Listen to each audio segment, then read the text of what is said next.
Qui sont ceux qui foutent la merde en Afrique? Les premières personnes à foutre la merde en Afrique, ce sont les présidents africains. Et oui, ce sont eux les premiers à créer les conditions d'instabilité économique, politique et sociale.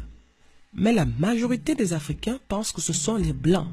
Et quand on parle des Blancs, on indexe évidemment les anciens colonisateurs et leurs alliés, et en tête desquels la France.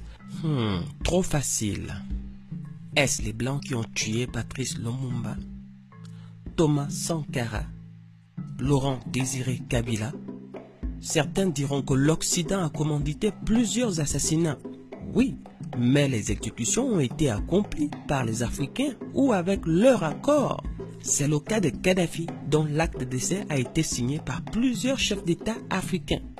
Voyez-vous, il faut toujours un Africain pour laisser rentrer le loup dans l'enclos.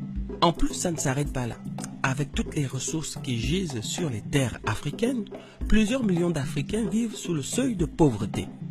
Les présidents, eux, par contre, vivent comme des rois, s'offrant des voyages, des maisons et des voitures de luxe, car en plus de l'argent du contribuable qui bizarrement leur appartient, les entreprises extractives étrangères leur versent directement des revenus issus de leurs activités. Pendant ce temps, le peuple n'a même pas droit à de l'eau potable. Une dernière chose, le pouvoir leur monte tellement à la tête qu'ils sont prêts à tout pour le conserver, même à tirer sur le peuple s'il le faut. Parmi eux, il y a ceux qui modifient la Constitution pour faire sauter le verrou de la limitation des mandats.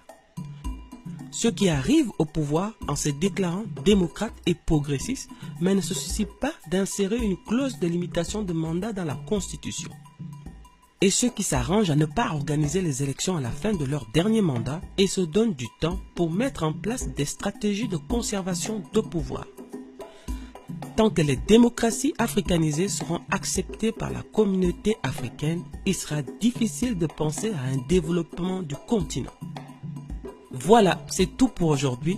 Je suis impatient de lire vos commentaires. N'oubliez pas de mettre un pouce bleu sur cette vidéo et abonnez-vous pour une nouvelle vidéo chaque semaine. À très bientôt.